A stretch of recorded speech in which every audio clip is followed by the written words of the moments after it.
Pois é, pessoal, a novela tá emocionante. Agora o Trump vai partir para cima mesmo? Mas não é só do Maduro, não. O recadinho que foi dado agora pela embaixada norte-americana é que muitas figuras que são consideradas socialistas, autoritárias aqui da América do Sul vão se lascar com o Trump. Será que isso vai acontecer? Mas não é só o Trump que está querendo lascar, não. Hoje saiu um relatório econômico mostrando que sim, o Brasil vai se ferrar com a China. A China vai acabar ferrando o Brasil. Você já viu aquele ditado que fala rapadura é doce, mas não é mole, não? Pois é, se eu fosse adaptar para o momento atual que o Brasil está vivendo, eu diria rapadura não é pastel de flango, ou seja, vocês podem até vender rapadura por aí, mas é o nosso pastel de flango que interessa, é o que os chineses diriam, só que está faltando frango para esse pastel. Você vai entender o porquê que a economia chinesa está entrando em declive e com esse declive da economia chinesa, o Brasil, que arreganhou as pernas para a China, vai se enfraquecer. Então, assim, seja Lula, seja Tarcísio, seja Bolsonaro, qualquer um que entrar em 2026, prepara, porque em 2026 o rombo vai ser gigante. E escuta o que eu estou te falando, nós vamos passar por uma crise sem precedentes. É pessimista o que eu estou falando? É. Mas é o que a maioria dos analistas estão falando por aí. E já estamos aqui no nosso aplicativo aqui para a gente falar um pouquinho sobre isso. O Trump mandou recado. O Trump está querendo enfrentar, né, as piores coisas que existem no mundo. É Hamas, Maduro, amigo do Maduro, né? Ou seja, o Trump está falando alto com um monte de gente aí. Agora, se é um cachorro que ladra, mas não morde, a gente não sabe. A gente tá esperando para ver o que vai rolar com o Maduro. Hoje, o The New York Times soltou uma matéria falando que o Trump vai sim derrubar o Maduro e o plano dos 100 dias para depois da queda do Maduro já tá pronto. Não sei se é verdade. Nós vamos falar sobre isso. Agora, o Trump também preparou uma presepada pro Lula, se é que a gente pode dizer assim.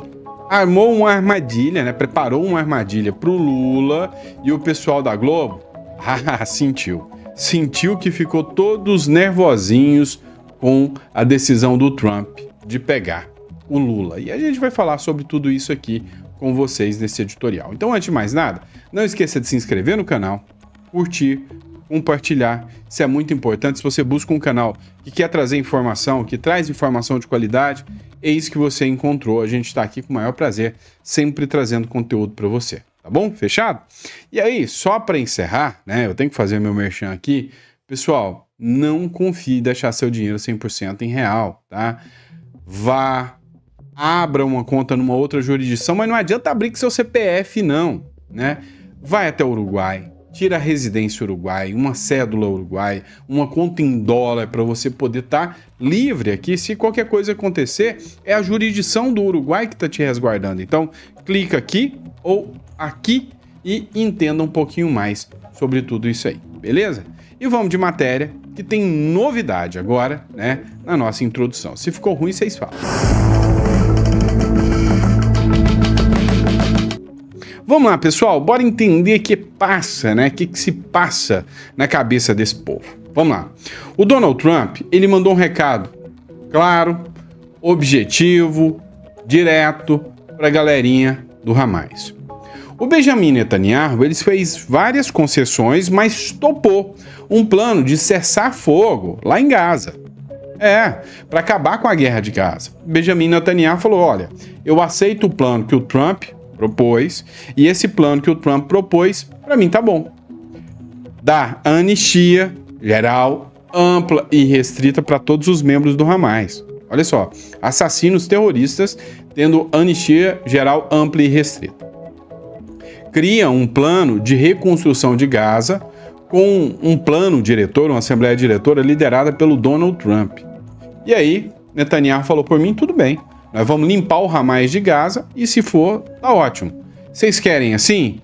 Se sim, beleza. Se não, corre, porque vai fogo pra cima do Hamas. É isso que o Trump falou aqui, ó. Dá uma olhada na matéria. O presidente dos Estados Unidos, Donald Trump, afirmou nessa terça-feira que caso o Hamas não aceite o plano de paz divulgado pela Casa Branca e anunciado por Netanyahu, né, será um fim muito triste da turminha do Hamas, né? Eu acho é pouco.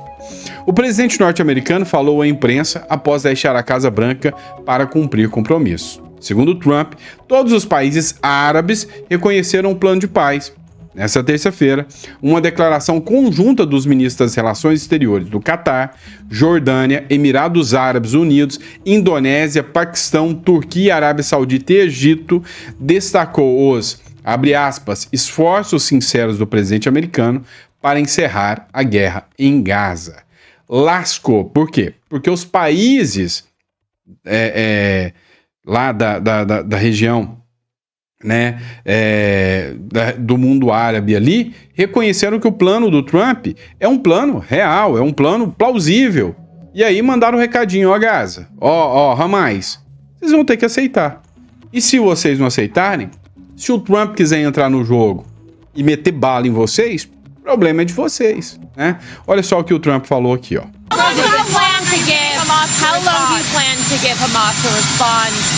Quanto tempo você tem plano para esperar o Hamas responder? A proposta que fez sobre o cessar-fogo. Aí o Trump respondeu, bem, vamos dar uns 3 ou 4 dias. E vamos ver como é. Todos os países árabes assinaram. Os países muçulmanos, todos assinaram.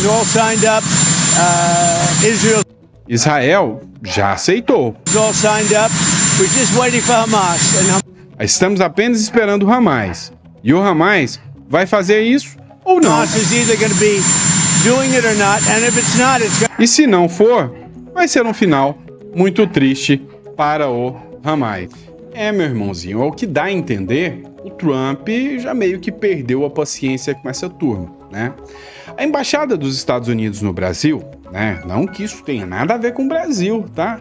Mas a Embaixada dos Estados Unidos no Brasil mandou um recadinho, tá? Ou seja, parece que os Estados Unidos estão a fim de comprar briga com um monte de gente.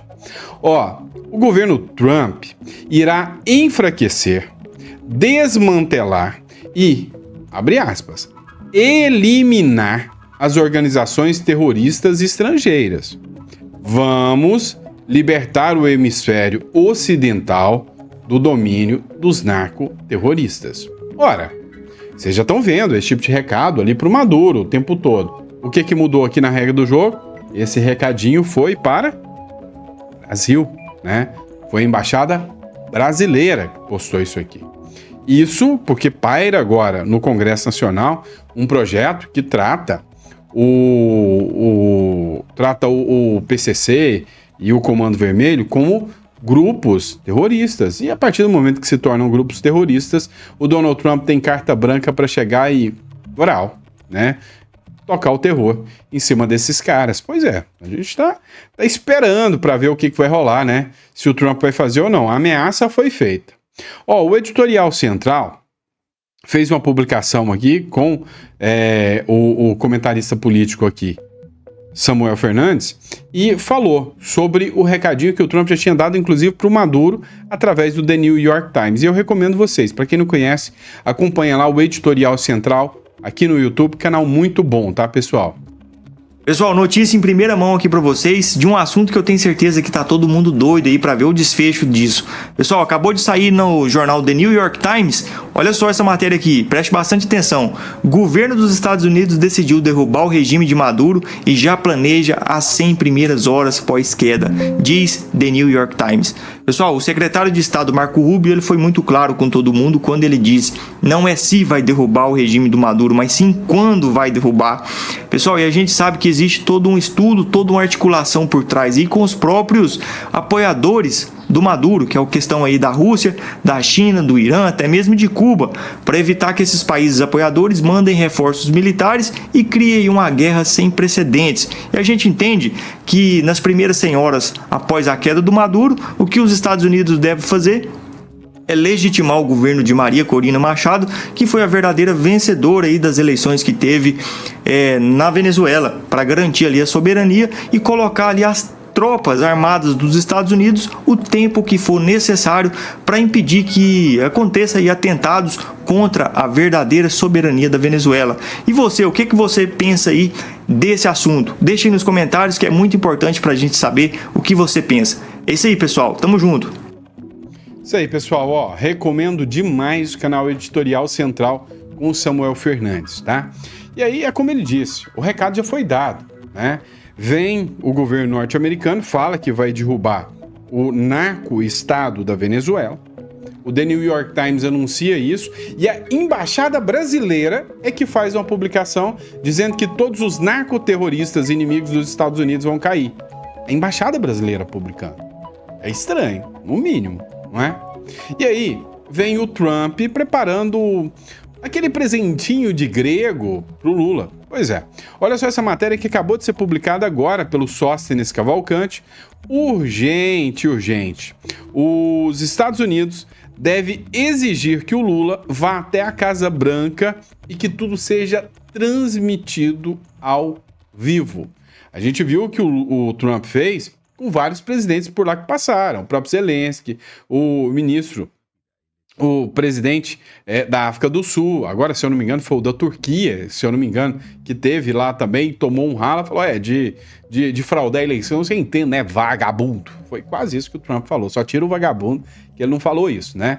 Mas, enfim, foi isso que aconteceu. O Trump costuma colocar o pessoal lá na poltroninha, no banquinho do castigo e descer a lenha. E é o que ele tá querendo fazer com o Lula agora. Olha só isso aqui. Donald Trump, ele é muito imprevisível. Ele gostaria, de fato, de um encontro presencial. Mas isso não significa que esse é o conselho. O conselho é, vamos dar início às negociações de forma remota e, num segundo momento, a depender do resultado desse primeiro contato, digamos assim, pode-se trabalhar com uma visita mais, não só presencial, mas mais formal, num ambiente ali político de um dos dois, né, mais cotado no claro, o presidente norte-americano, mas que é melhor garantir um primeiro contato controlável, de uma maneira que não haja surpresas vindas de Donald Trump, viu, Uribe? Diálogo, Nana, porque o governo brasileiro tenta fechar os últimos detalhes com a Casa Branca para a realização do encontro entre Donald Trump e Luiz Inácio Lula da Silva. Embora o governo brasileiro prefira uma conversa por telefone para não expor tanto Luiz Inácio Lula da Silva, a gestão americana sinalizou que gostaria de uma reunião presencial. Mas há uma avaliação no governo brasileiro de que não cabe a Lula ou a Trump tentar causar um constrangimento nessa conversa. É melhor que seja, na verdade, uma reabertura de canais. Há também a possibilidade da Casa Branca, isso não está descartado não, né? Boa tarde para você, Uribe. Boa tarde para Larissa, para todo mundo que está com a gente aqui hoje. Olha, não só não está descartado, Uribe, como essa é a preferência do presidente Lula. Eu conversei com duas pessoas que estiveram com o presidente Lula nos últimos dias e ambas me relataram que ele próprio faz questão que um eventual encontro presencial ocorra na Casa Branca. Pois é. O Lula topou a briga, né? Disse que pode ser na Casa Branca, mas olha lá. Matéria agora do Diário 360, aqui para vocês.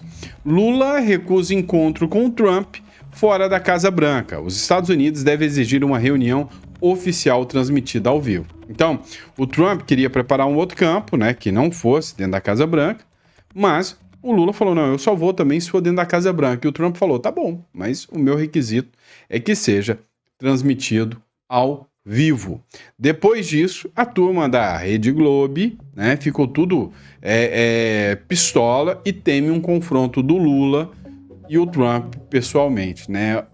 O posicionamento da turminha da Globo é que o confronto deve ser evitado. O que será, né? A maneira de não ser surpreendido pela imprevisibilidade de Trump é não surpreender ele também. Não, e principalmente, por que você vai levar para uma conversa que já é delicada em si, que já é surpreendente que possa acontecer um assunto que de fato coloca cada um dos dois líderes em campos opostos, né? O Trump, com o discurso dele inflamatório, incentivou o 6 de janeiro nos Estados Unidos. O 6 de janeiro nos Estados Unidos pode ter incentivado, de toda forma, estava em sintonia com o que aconteceu no 8 de janeiro brasileiro. O presidente Lula já declarou que se o Trump tivesse feito o que fez nos Estados Unidos, o que fizeram seus apoiadores nos Estados Unidos, no Brasil ele poderia estar preso. Mas vamos lá. O Lula já falou, ó, Trump, se você tivesse aqui, você ia estar preso. Né? Ele já falou isso. O que vocês precisam entender? O Lula, ele simplesmente tá doido, né, que o Trump mantenha sanções. Pro Lula é maravilhoso o discurso de inimigo dos Estados Unidos. Ele tá surfando nessa onda e tá conseguindo pegar um monte de incauto aí, igual o Maduro faz na Venezuela, o Lula tá fazendo aqui no Brasil. Tem um monte aí de comedor de capim que acredita nesse discurso de estamos defendendo a soberania. Para, né, filho? Todo mundo sabe que é mentira. Mas a grande questão é que tem gente que acredita. Tem gente que acredita. Agora, você imagina o Lula chegando lá e falando umas asneiras, porque eu quero tratar aqui do Estado palestino com você, porque você, Israel tá fazendo genocídio, porque você apoia o genocídio de Israel. Já pensou se o Lula chega nessa lá? Você tá fazendo muito errado em ir lá com o Maduro lá, porque você tá cometendo, né, uma violação à soberania do Maduro. Imagina o Lula soltando uma dessa na cara do Trump. Vai ser pior do que a briga do Popó mais o Vanderlei Silva, né? O negócio vai ficar esquisito.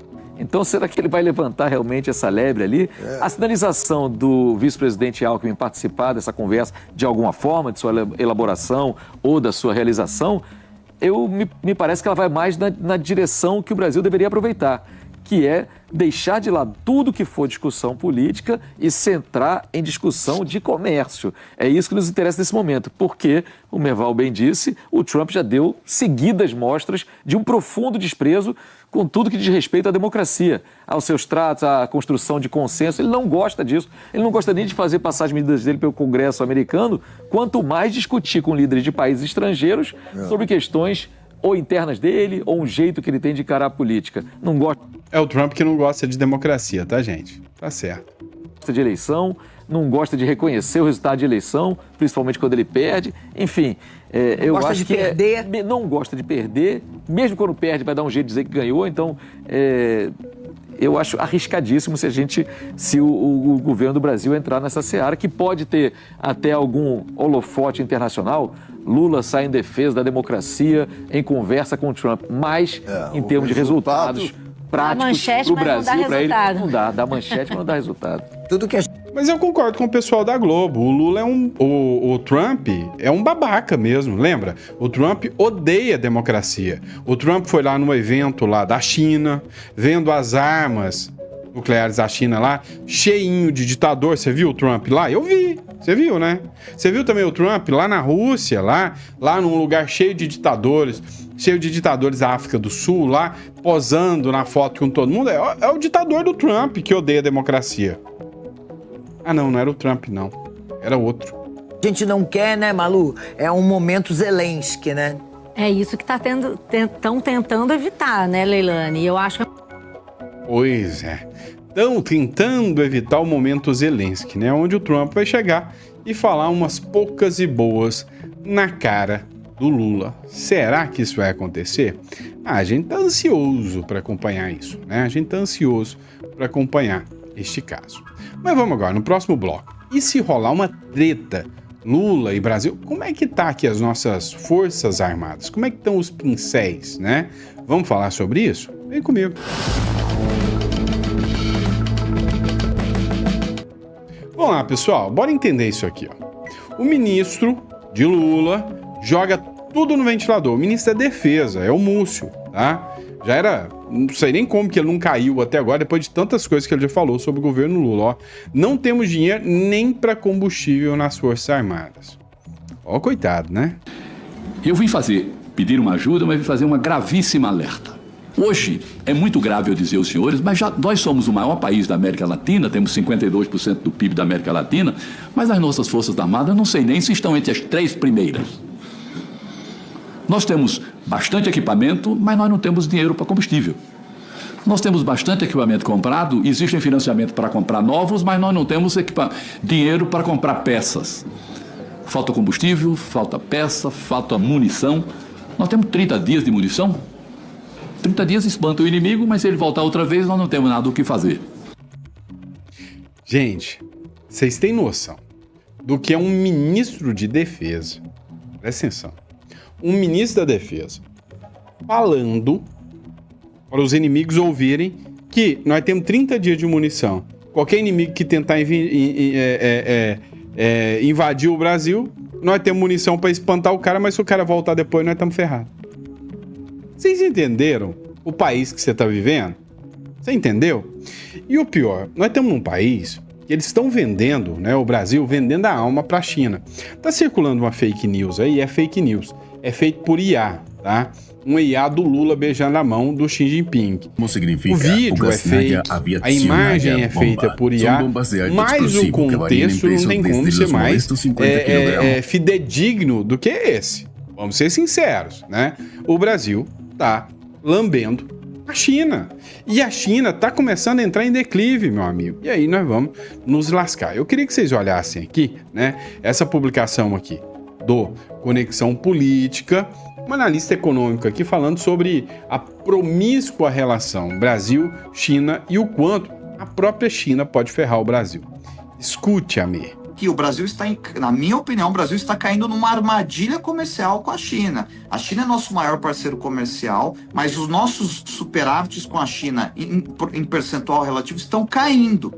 Por quê? Porque justamente porque a gente o Lula optou por desenvolver essa relação de simbiose com a China, a gente não consegue também se defender da quantidade de produto barato chinês que está sendo jogado aqui. Se você andar pela Europa e andar pelos Estados Unidos, você não vai ver a quantidade de carro chinês que você vê no Brasil. A quantidade de produto chinês que vem no Brasil. Por quê? Porque esses países ergueram barreiras para se proteger da China, que faz dumping. Então, o produtor chinês pode vender com prejuízo, dependendo do setor, o governo vai lá e subsidia. Então, nós temos uma balança comercial superavitária, mas ela não dá nem para o cheiro. Da onde que vem o dinheiro? Vem de investimento direto. Estados Unidos é o primeiro, a Holanda, os países europeus vêm ali segundo, terceiro, quarto, e a China, agora, dependendo da métrica, vai ficar entre quinto e nono lugar. A China investe muito pouco no Brasil. E aí você precisa desse capital para fechar as contas. Se você começa a ter ruído com o seu maior investidor, e você começa a ter aplicação de lei Magnitsky, de OFAC, o americano não está nem aí qual é a opinião do judiciário brasileiro. Ele vai começar a evitar colocar o dinheiro dele em lugares onde pode ser que ele não consiga tirar depois. A gente pode começar a ver um problema de investimento direto no Brasil. E se isso acontecer, a gente vai ter que equilibrar a nossa balança de outra maneira. Se a gente continuar fazendo déficit de transação corrente e faltar investimento direto, a gente vai precisar do que eu chamo de capital motel, que é o investimento em carteira, que é aquele dinheiro que vem só para usufruir juro e vai embora rapidinho. Então o que você tem que fazer? Você tem que subir juro para atrair dinheiro. Se a gente olhar a Turquia é um caso clássico, né? A lira turca em 2016, você comprava $1 com 2 liras e 60. O real na época estava próximo ali entre 2 e 3. Hoje você precisa de 40 liras para comprar $1. Essas coisas podem acontecer. Hoje ainda há um fluxo de investimento muito grande para o Brasil, mas isso pode ser mudado do dia para a noite. Aconteceu na China, a China precisou queimar reserva. O Brasil tem 300 bilhões de reserva, dá 3% do PIB, menos que isso. Vocês entenderam o que ele falou aqui? Ele falou o seguinte, olha, o país, ele precisa trazer investimento estrangeiro. A China não faz esse papel de trazer investidores para o Brasil. Americanos investem no Brasil, os chineses não. É o que ele acabou de falar. O segundo ponto é que o americano está pouco se lixando com a opinião do STF, com o Jair Bolsonaro, com você ou comigo. Ele só quer saber, vai dar lucro? Opa, tá pagando um juro melhor do que aqui nos Estados Unidos, então eu vou pôr o dinheiro ali no Brasil? Porém, e se eu pôr o dinheiro, querendo um lucro maior, e eu me lascar, através do próprio governo americano, que seja o caso com a lei Magnitsky?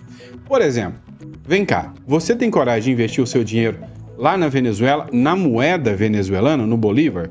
Não tem. Você vai se lascar, que você sabe disso. Veja o caso da Turquia. Valia 2. Hoje, você precisa de 40 bolívar, 40, acho que é francos turcos, para poder comprar $1. Ou seja, o dinheiro do turco acabou. Você vai deixar o seu dinheiro guardado em real? É o que pode acontecer em qualquer momento, foi o que ele acabou de falar. Agora, a qualquer momento, o dinheiro pode, E aí, o que está acontecendo? Tem alguém preocupado com o Brasil? Só me pergunta, além do povo brasileiro, de mim, de você, que é o imbecil que paga todos os impostos para bancar tudo isso aqui, né? Apesar de eu não morar mais no Brasil, apesar de não ser mais residente fiscal no Brasil, né? Eu ainda tenho minhas empresas aí no Brasil que acabam tendo que pagar imposto, né? E aí, a grande questão é, quem banca a gente somos nós. Aí a grande questão que fica é, você acha que tem alguém preocupado com o Brasil? Não tem. Enquanto isso, eles estão preocupados em se blindar. Olha essa beleza, né? Gilmar Mendes defende lei anti-embargo para proteger autoridades e instituições brasileiras contra sanções. Ele está dando um sinal que o STF e o Congresso vai tentar bater peito contra os Estados Unidos e falar, vocês não dão conta de pôr Magnitsky em mim, né? O ministro do STF afirmou que a legislação serviria para casos como o da Lei Magnitsky e que regras da Europa são inspiração para eles. O Vinícius Carrion escreveu o seguinte, querido Gilmar Mendes, vejo que está preocupado e pesquisando sobre o assunto, mas tem um pequeno spoiler, não vai adiantar, tá? Tá chegando em você, ou seja, tá vindo para você também a Lei Magnitsky e ele tá preocupado, tá tentando resolver o problema. Agora, quando eu digo para vocês que você precisa se blindar, ter outra jurisdição para proteger o seu dinheiro, ter parte do seu dinheiro em dólar, eu tô falando sério. Olha essa matéria aqui da revista Ceará. Projeções revelam: o Brasil liderará a maior alta de impostos globais até 2050. É um imposto novo a cada 37 minutos segundo, informações que já saíram. Seu dinheiro vai ficar aqui para ficar para o governo. O relatório consolidado por economistas do Instituto Esfera, em parceria com a Abiquim e coordenado por Fernando Menequim, projeta a carga tributária brasileira saltará de cerca de 34% do PIB, ou seja, nós já pagamos 34% do PIB, para 42% até 2050. Um aumento de 10 pontos percentuais, 10% a mais de imposto que nós vamos pagar até 2050. Daqui para lá, se o seu patrimônio, você está construindo seu patrimônio, você está planejando seu patrimônio, você está fazendo sua estrutura aqui, se lascou. É simples. E não sou eu que estou falando, tá aqui a matéria aqui para vocês poderem analisar, gente. O Brasil não é para amadores, a República Tupiniquim aqui não tá de brincadeira para ninguém, tá? Agora vamos lá. Publicação do Sóstenes Cavalcante aqui, repercutindo a matéria ali, Gilmar Mendes quer criar lei para blindar Moraes e os ministros do STF. Lembra o que eu tô te falando? Todo mundo só pensando no próprio imbigo, né? Não é, a palavra tá errada, mas todo mundo pensando no próprio imbigo, né? É isso que está acontecendo. E o ministro Gilmar Mendes, do Supremo Tribunal Federal, afirmou hoje que os três poderes discutem a formulação de uma lei para proteger autoridades e instituições brasileiras de sanções internacionais. Na Europa existe já várias discussões sobre isso e várias decisões sobre isso, tendo em vista embargos que são aplicados a Cuba, embargos que são aplicados ao Irã. E como recentemente houve essa aplicação, não só a cassação de vistos de autoridades brasileiras, o episódio do ministro da Saúde, mas também a aplicação da Magnitsky a um dos nossos colegas, e esse é um fenômeno que também está ocorrendo com autoridades europeias, nós estamos nos debruçando sobre um debate de lei anti-embargos para proteger as autoridades e também proteger o próprio imbigo, tá? Aquelas chamadas entidades que sofrem sanções secundárias, como bancos, prestadores de serviços.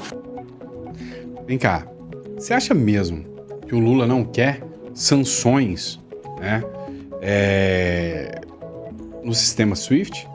Você acha mesmo que o Lula, o sonho do Lula, presta atenção, gente, larga de ser besta, parece que vocês não assistem os vídeos há muito tempo.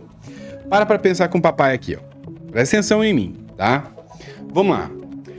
Tem um governo, né? Um governo lá na terra do nunca. Esse governo, ele é governado por um pirata sem um dedo, né? Cheio de papagaio em volta dele, né, que usa uma foice e um martelo, né, lá na Terra do Nunca. E aí esse pirata que governa esse país, ele entendeu o seguinte, ele achou um modelo, uma forma de controlar você. Ora, você tem uma moeda lá, né, que se chama irreal. O nome da moeda lá da Terra do Nunca, né, chama-se irreal, né, é o nome da moeda lá, né. E aí, ele entendeu que o irreal é uma moeda convencional como qualquer outra. Você pode passar por nota. Aí depois ele criou um mecanismo, tá? Isso é só ideologia, tá? Isso é só ficção, tá? Ele criou um modelinho chamado Fix, que é um modelo de pagamento dessa moeda chamada irreal, tá? E aí o Fix, ele viu que dava para controlar a ida e vinda, ele falou, cara, quer saber? Vou criar um modelo onde, né, vou criar um FEX, né, ou DREX, né, FEX. Vou criar o FEX, que eu vou fazer o seguinte, eu vou criar um modelo onde eu vou transformar esse irreal em FEX. Então, enquanto o irreal é irreal, eu posso transformar ele em FEX a qualquer momento, e a hora que eu transformar em FEX, quem vai controlar é o governo do pirata. Tá? E aí funciona assim, sabe aquele contrato de compra e venda de gaveta que você faz? Eu vou comprar esse imóvel aqui, não, mas eu não vou transferir agora, vou transferir depois. Pois é, o FEX ele diz o seguinte, para o dinheiro sair de uma conta para ir para outra, você tem que justificar. Então, você faz a projeção de venda, só depois da escritura feita o dinheiro é liberado. Beleza, e aí o contrato de gaveta serve para nada, né? Então assim, vai ser tudo controlado. Agora tem um problema ainda. Tem um problema que se chama SWIFT, né? Ou seja, um modelo americano onde você pode tirar o seu dinheiro de real através do modelo SWIFT e mandar esse dinheiro lá para fora. Pode mandar lá para o Uruguai, que tem conta em dólar. Pode mandar para o Paraguai, que tem conta em dólar. Você pode mandar esse dinheiro para fora. Você usa o sistema SWIFT para fazer isso. Ou criptomoeda, tá? Né? O SDT. Um dos dois formatos. Você usa esse modelo. E aí, o pirata, ele briga com o cara lá dos Unidos, com o Laranjão, e faz com que seja feita uma sanção aos bancos brasileiros, tirando o que? O modelo SWIFT do Brasil. E aí, a única forma que você vai ter para negociar agora é só pelo sistema FEX, né? Você entendeu a regra do jogo? Ou seja, é lindo pro Drex, agora vamos falar o nome certo, é lindo pro Drex que o sistema SWIFT não esteja funcionando aqui, então eles vão avançar para cima do Drex. Já falei demais, né? Mas eu vou falar mais uma matéria, vocês importam não, né? Vamos para cima. Vamos lá, pessoal, dá uma olhada nisso aqui, né? Isso aqui vale a pena a gente falar sobre isso aqui. O José Medeiros é um deputado brasileiro e ele está no Parlamento Europeu denunciando a atuação do judiciário aqui no Brasil contra o Jair Bolsonaro, e ele postou nas suas redes sociais. O que ele vai ganhar com isso? Um processo da PGR, bem provável, né? Mas ele esteve lá, ele fez a publicação, precisa de muita coragem para fazer isso, e aí o José Medeiros postou o trecho do vídeo aqui, onde ele está lá, né, explicando, né, a perseguição e o básico que eu explico para vocês, a incompetência do STF para julgar o Bolsonaro. Assim, também está explicando que o Moraes é vítima, que o Moraes é acusador e é o juiz do caso também. Dá uma olhada. Desde 2019.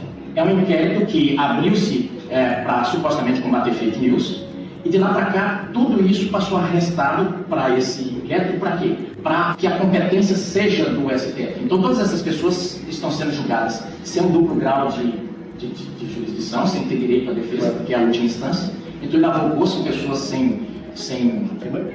Exatamente. E são pessoas que não têm mandato para que justificasse aquele foro por prerrogativa de função.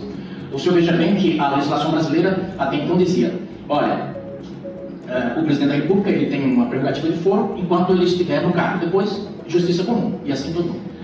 Como se trata do presidente Jair Bolsonaro, eles queriam que fosse julgado pelo STF, pelo ministro Alexandre, eles quebraram aí a questão do juízo natural, e em março agora, de 2025, para encaixar que Jair Bolsonaro fosse julgado ali, eles julgaram novamente, criaram uma jurisprudência para que o presidente Jair Bolsonaro fosse julgado pelo Supremo Tribunal Federal. Cabe lembrar que o ministro Alexandre de Moraes, ele se auto-identifica, ele é vítima de todo esse processo, porque ele disse que ele criou diz que ele supostamente foi ameaçado de morte e que o presidente Jair Bolsonaro teria tentado matá-lo. E aí, ele está julgando esse processo. Digamos que fosse verdade. Como é que eu vou julgar um processo do qual eu sou vítima? Então, são todas essas coisas que a gente trouxe e vamos protocolar juntamente com as denúncias de maus-tratos para que o Parlamento Europeu fique sabendo o que é que está acontecendo no Brasil. E aqui também está relatado tudo que se foi feito em relação à questão da liberdade de expressão, jornalistas asilados, como no caso do Didi, e por aí vai. Agradeço demais a sua assistência. Pois é, né?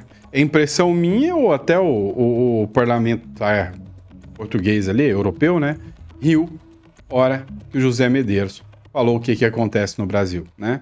É aquele negócio, né? É rir pra não chorar, tá bom? Pessoal, muito obrigado pela confiança, pela credibilidade. Ó, se você tá preocupado com o que tá rolando no Brasil, a República das Bananas aqui no Brasil, clica na descrição e manda uma mensagem aqui para a matéria, aqui para esse número aqui, marca uma consulta conosco. Lembrando que tem muita gente marcando, tá, pessoal? Vocês estão numa lista de espera aí de uns 10 dias para poder ter uma consulta conosco, tá? Então, marca uma consulta aí para a gente poder explicar para vocês as vantagens de ter um plano B lá no Uruguai.